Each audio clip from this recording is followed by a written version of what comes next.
Welcome to the Her Story Circle podcast, the podcast that brings you the extraordinary tales of everyday women who are changing the world. I'm your host, Gertrude Mache, and I'd like to acknowledge traditional custodians of the land on which we meet today.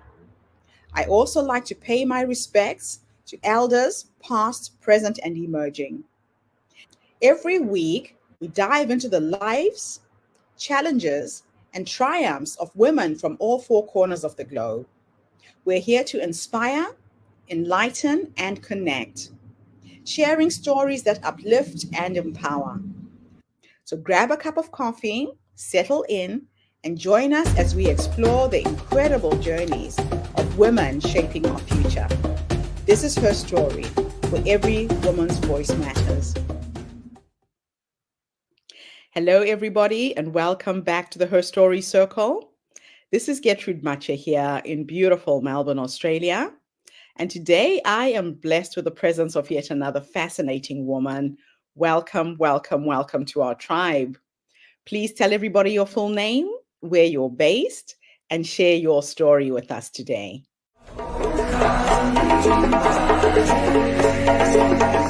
Gertrude. My name is Reena Kukreja and I am in Vancouver, Canada.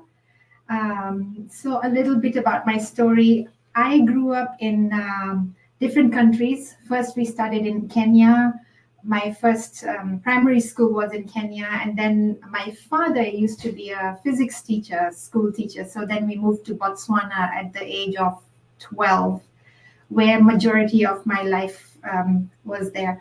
So I just remember one thing, that when I was a 12-year-old girl, I was in an assembly. We used to have assemblies in school, and I had this very strong vision. I had great parents, I had wonderful teachers, but I was thinking to myself, I need somebody when I grow up. I want to have somebody in my life. I didn't know the name or who this person is or what to call this person, but I needed somebody who is like a friend, who has my back, who I can share all my secrets with, and who can guide me, and who a grown-up who can show me the way, guide me, and have my back and cheer me up and help me feel validated. I didn't know what this person meant. And anyway, they say that there's two most important days in your life. One is the day you were born, and the other is the day you find out your why. So I went on, and this vision was in my mind for many, many years.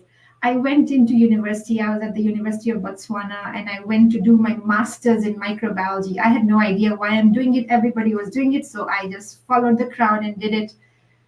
And I graduated from that, and I came out and I thought, this is not making any sense. Something's not fitting right. What is this?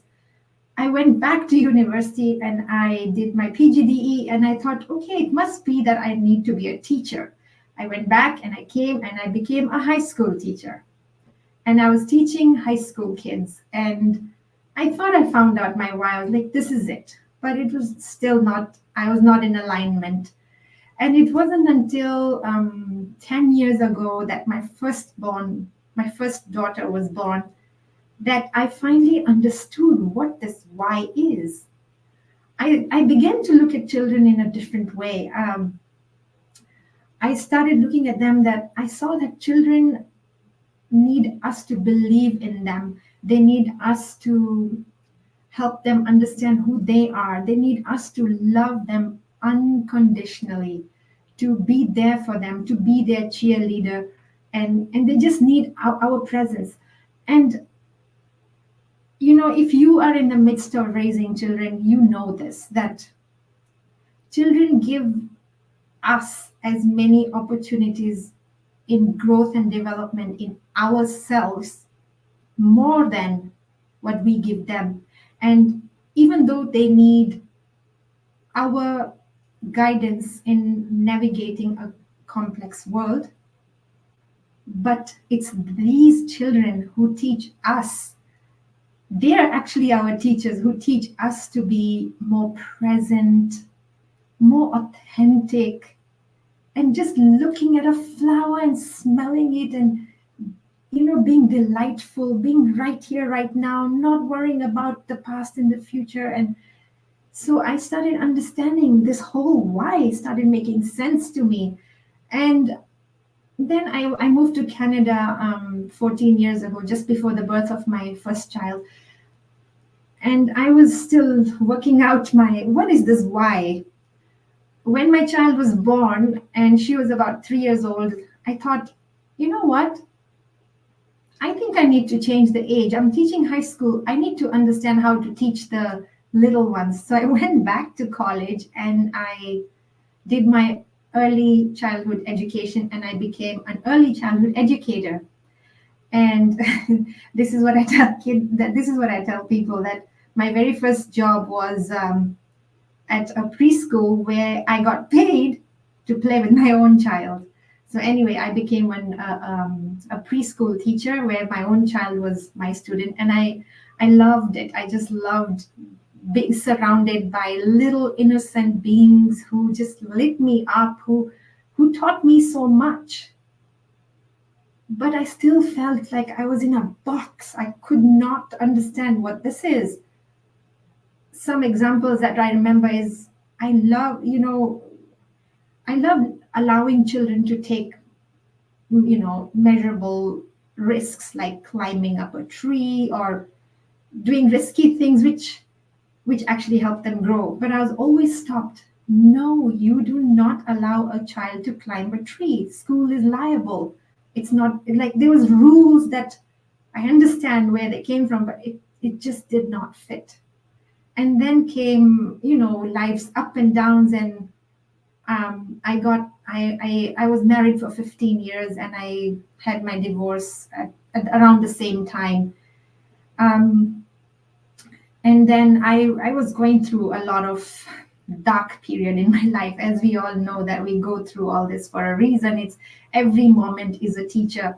And then in 2020, when my second child was born, my child second born, who is 4 years old now, when she was born, that was the year that COVID had hit.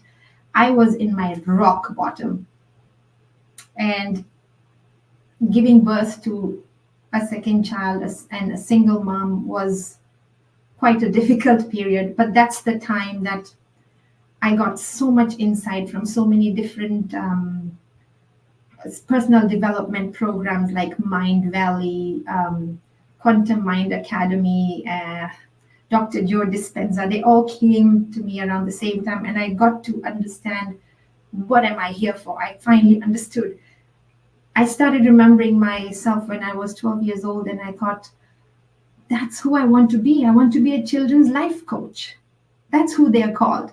So, kids life coach. I finally found out what this person is called, and I went into a certification on how to be a children's life coach, and I got training in that, and I figured out what my why is. And then I started doing this life coaching. I quit the school system, by the way. I quit in 2020, right before the birth of my second child, and I could not feel. I said, this is it. I'm in the right path at the right time. And I pulled out my older one as well, and I homeschool my kids now. And this is what I do, life coaching for kids. And my main thing is about empowering yourself so that you can empower children.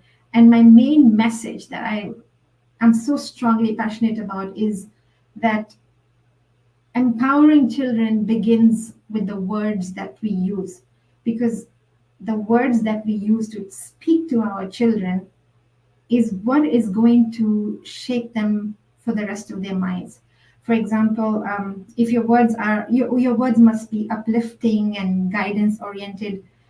And if you speak to children like they're the kindest and the wisest and the most magical beings in the world, that's who they will be. Because the way you speak to your children becomes their inner voice.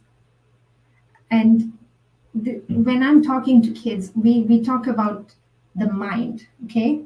So the mind, as we all know it, is divided into two, the subconscious mind and the conscious mind. So the conscious mind is the mind where we use, which is when you're awake and aware and you're reasoning and you're making decisions, solving problems. Then we also have the subconscious mind, which is the 95% of your mind, which is what works in the background.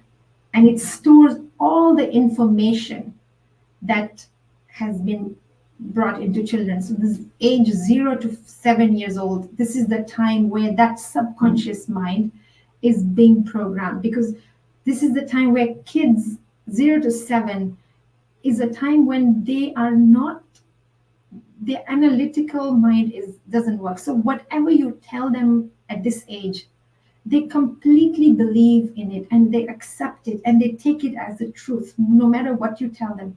So it's so important to be aware of what we are telling children at this age.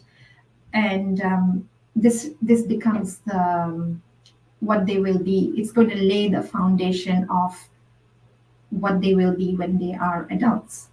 So when I talk to kids about this mind, which is the subconscious mind, we call it in my coaching with kids, I call this subconscious mind a hummy, which is like a hummingbird, which is always, flying around. It's like your assistant. It's always there to help you out. And I teach kids, how can you train this hummy so that it's your assistant, so that it helps you out. And we have so much fun. We have so much fun with this. It's not, I can't really tell the kids it's a subconscious mind. We talk about it like it's a game, it's fun.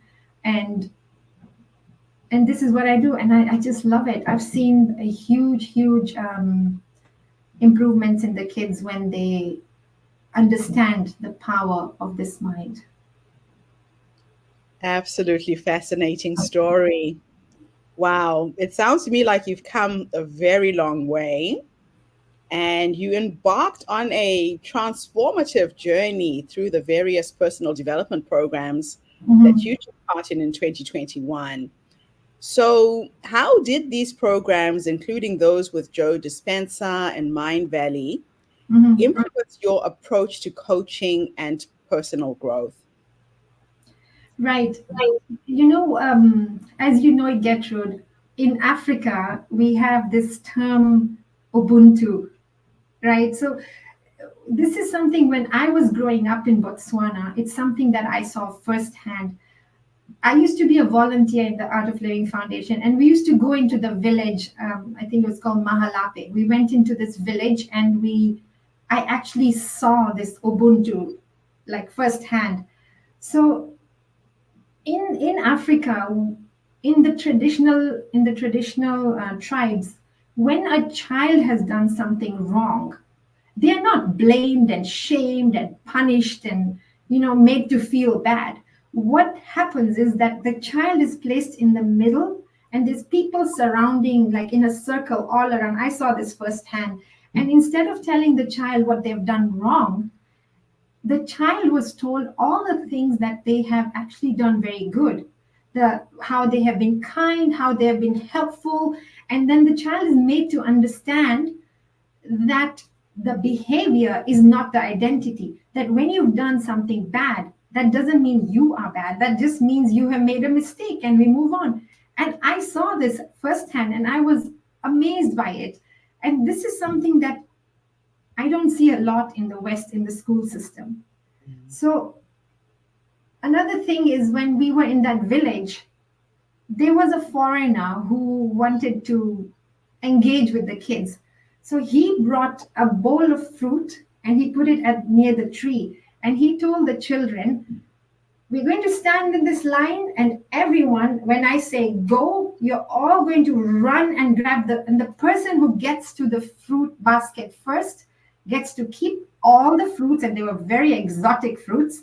You get to keep the fruits and you take some for your family. So are you ready? The children looked at each other and they said, yes. You will not believe what I saw. I saw that when he said go, the children did not run to grab the fruit. They held hands and they all ran and grabbed the fruit, and they all were considered winners because they were holding each other's hands. And this is what I saw firsthand, the true meaning of Ubuntu, which is just the interconnectedness that we can't exist as our own. We exist because of people around us. And that just gave me shivers all over my body. I said, this is it. This is the true thing about Ubuntu.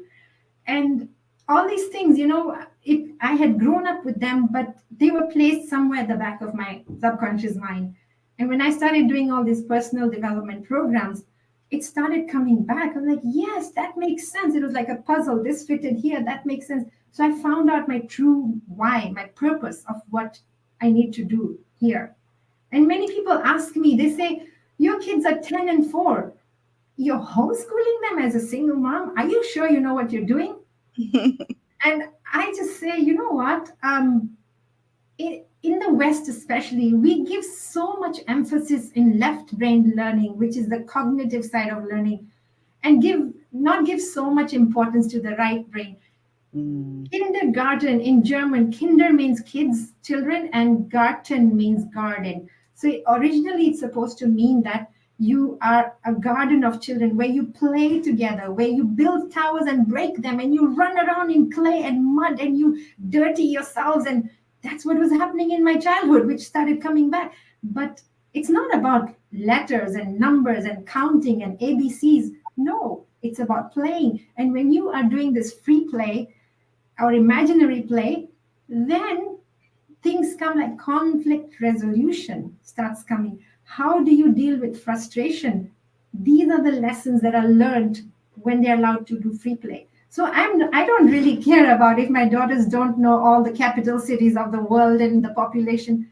What matters to me is the soft skills that my kids know about emotional regulation, social skills, and just being authentic, being there. That's what really matters in today's world. Don't you agree? That is so true.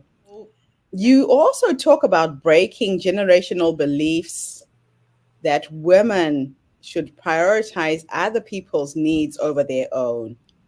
How did you recognize and overcome these beliefs?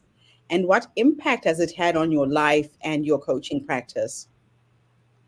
Yes. So um, I watched a lot of adults in my childhood, and I don't blame my parents or my relatives, but when you know better, you do better, right? So what I observed with my mom, that is the first contact, was that she prioritized everyone else's needs before her own. And she would tell me, this is how it's done. This is how your grandma did it, and that's how your great grandma did it. You as a woman, you are the pillar. When my marriage broke in a few years ago, I was almost feeling like it's my fault because it's the woman who is the pillar who keeps marriages together. Yeah. And so I learned from her that I started recognizing that I am perpetuating that belief that Mm. my self-worth is measured by how much I can give to others. And if I'm wanting or desiring more, I'm being ungrateful or I'm being selfish. And I thought, wait a minute, this doesn't make sense. I need to break the cycle. I need to break it right now. I did not care about what people thought about me or what they would say. I said, this is how I'm going to do things. And I just found myself, I found that strength within me.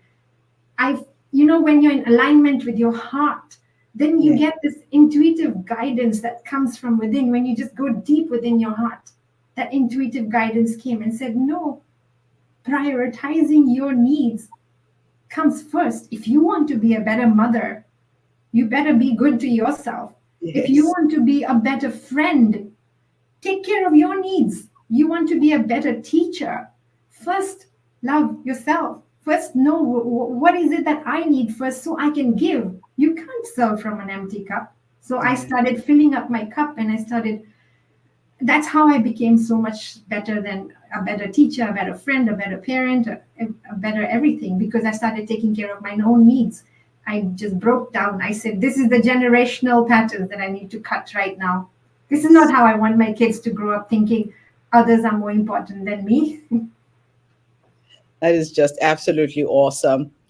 Yeah, sometimes we do forget to put ourselves first. And as women, it's a real issue, and it's Mhm. so ingrained sometimes you don't even think about it. It's just something you've observed, you've watched, and so you copy those who came before you. So, as a devoted mom who's homeschooling her two daughters, how do you integrate your coaching principles into your homeschooling methods? And what unique challenges and rewards have you experienced through homeschooling? Um, when I took this deep dive 2 years ago, I was very unsure. I was asking myself, what am I doing? Am I messing up my kids for the rest of their lives? What's going on? And Gertrude, when I started researching this, believe me, I found incredible community. I just recognized that the Ubuntu, I cannot do this by myself. If Yes. I had to homeschool my kids by myself, I would be exhausted. I would not even, I probably wouldn't be alive. But it's the community. I found like minded people. They started appearing. I felt like I've come home. I found the most amazing parents in the homeschooling community. And I don't teach my kids alone. We teach our kids together. We teach it together. And luckily for me in Canada, this is legal. There's countries around the world where it's not allowed. And I Right. was so grateful that this is something that not only is it legal, but there's thousands. And I thought it would be a handful of families. There's thousands of families who are doing it this way. And you if I have spoken to children who learn in it's called a different way of learning, because it's not like they're not learning, they're learning differently.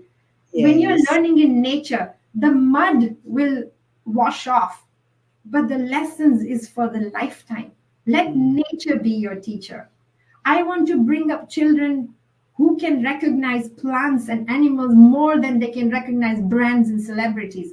I want to raise children who are so in tune with nature that they feel at home just being in nature, going through sand and feeling and touching sand and feeling and building towers. They're learning every second of the day. When is it that they're not learning? Why do we have to be? I understand some people would, it's not a choice, they have to take their kids to school so that they can go to work. And but it was actually my daughter who suggested this. She said, Mom, I look out the window, and every time I'm looking out the window, my teacher's telling me to come back. I can't focus, I need to go outside. And I Oh, started doing the research, and she is thriving. She is so thriving. She is so able. She's a better communicator. She's a better friend. A connection between her and I has grown in many, many folds because yeah. I have that time to spend with her. I have that time to guide her and learn from her. She's like my mini coach. When I do coaching, she comes by my side and she talks about the hummy, the assistant in the mind. I love it. Now, COVID-19 pandemic was a turning point for many. Yes. How did this period influence your decision to transition from suffering to thriving? And what specific challenges and changes did you make to your life and your career? Mhm. So one of the main things I understood, which I was struggling with before 2020, that 2020, my daughter was, how old was she? 7. So a time where her analytical side of her mind was starting to grow. And Yes. we were starting to get into this conflict. And I thought, why am I'm such a great teacher and I can talk to other kids. What is going on? Why am I not connecting with my daughter? What's going on? I started understanding a lot of things through these personal development programs. Is one of the main biggest thing is I thought to myself is that I am reasoning with my child when she is very emotional. When a child is so emotional, no new information gets in. When a Yes. child is emotional and frustrated and angry, what I need to do is just sit there with her, look at her in the eyes, and just help her feel seen, help her feel validated, and help her feel loved. I don't need to say anything because nothing's going to get in. And as soon as I did that, we just sat there without words. And she was able to regulate herself. And at bedtime, this is something that I do every night with my two kids, is that this is something I learned, which really, really works, which I think the audience can also learn from, is that when you go to bed, review the day. So I start with saying, oh, today when I was driving, I did a mistake. I started yelling at the guy who came in front of me. He did not even hear me, but I lost my calm. Oh, I don't think I should have done that. Maybe next time I will be more mindful about what that driver could be going through to suddenly come on my side. That's where Yeah. I messed up today. I start talking about how I could do better. And then that opens up the doorway for her to start talking about her day and what she did, something that she regrets. And then what we do is we go through the same situation imaginary. Okay, let's say we're going through this again. How would we do it differently? Mm. So I say, okay, let's say I'm driving again and somebody comes in front. I'll take a deep breath. Okay, then that person must be really stressed. It's okay. I'm safe. So I go through that and then she goes through that. And this way, as she's going to bed, she's going in an empty, she's not going in a full mind. She's going in a calm mind where she can Yes. understand. So all these lessons, I mean, I've not got it all. I'm a forever learner. I'm learning every single day, a lot from the children, a lot from the situations. I haven't got it figured out, but I'm forever learning. I love it.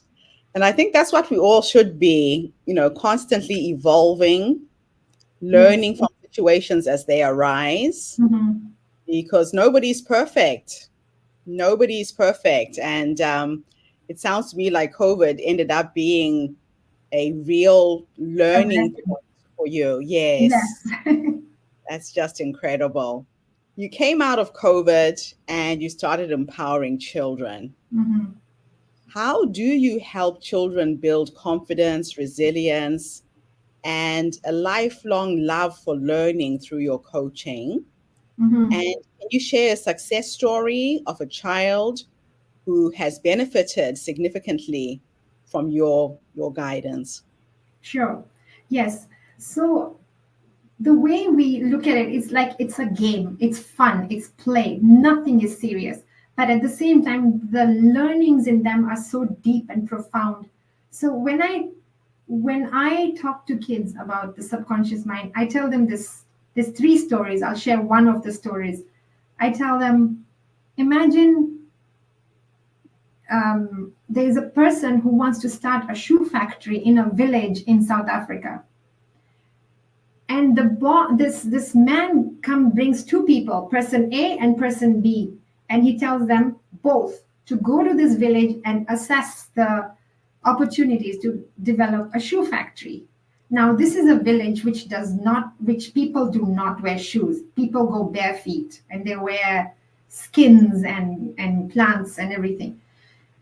So both of them came back to the boss, and person A said, I'm so sorry, this is not going to work out. Nobody wears shoes. It's a bad idea. Person B says, this is amazing. This is the best place to set up a shoe factory because nobody wears shoes. Same situation, but they look at it differently. So Mm. this is what the subconscious, I teach them about the mind and the power of the mind and how you can use it to assist yourself. We go through a lot of exercises. It's about a 12-week program. First they do the 12-week program and then they get into a 7-month program with me if when they want to continue. And what I've got back, the reason I'm still doing this is the feedback. What I've got back from the parents, they text me and they send me messages and they say, this has been really helpful to us. Gertrude, if someone came to me and said to me that there's a child coach for my 10-year-old, I am going to jump into the opportunity because Mm.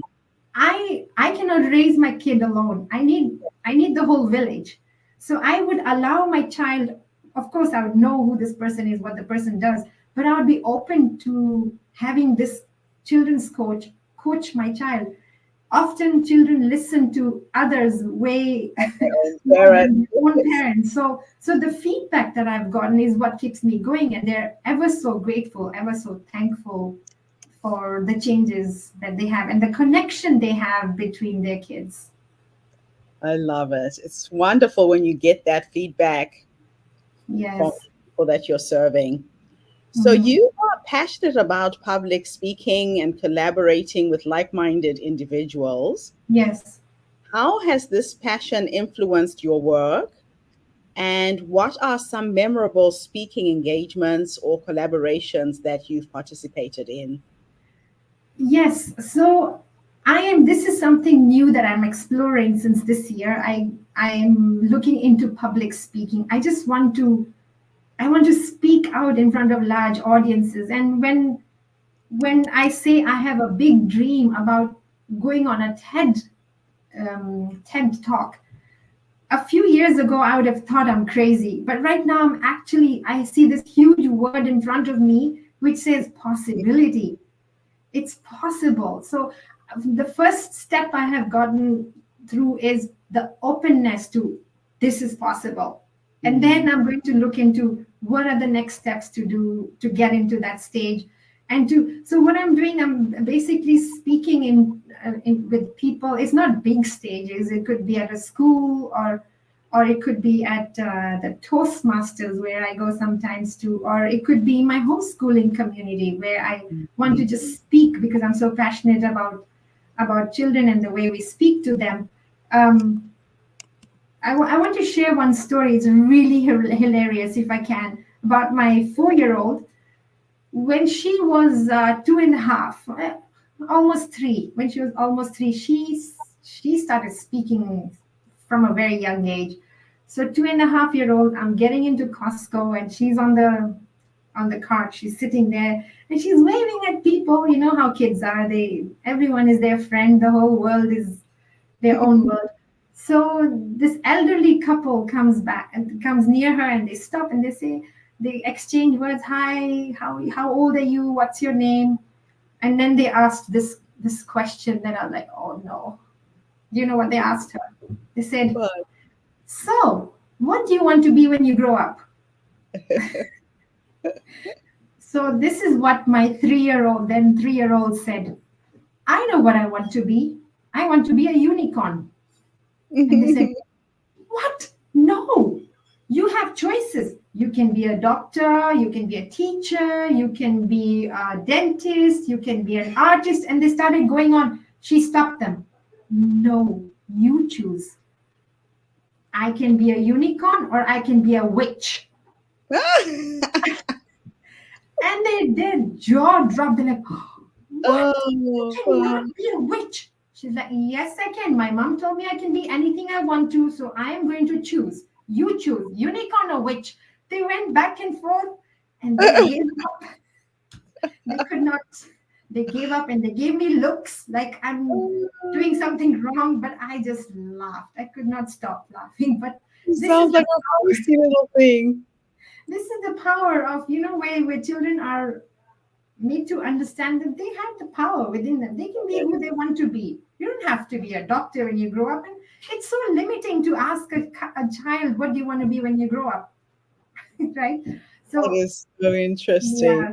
So, She was clear what her aspirations were, and that was the important thing.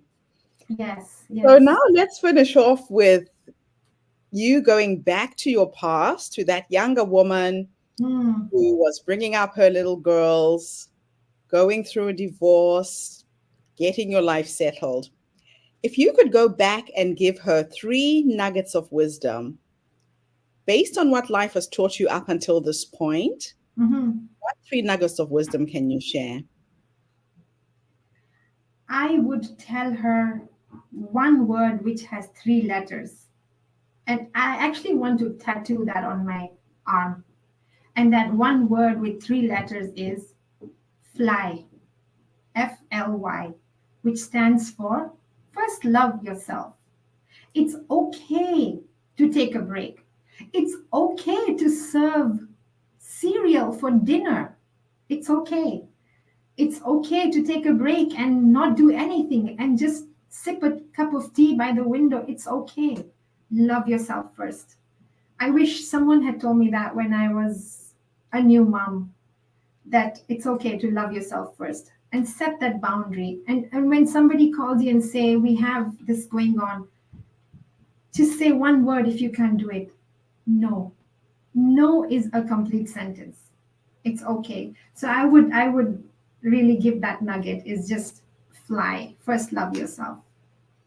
I absolutely love that. And it's so true.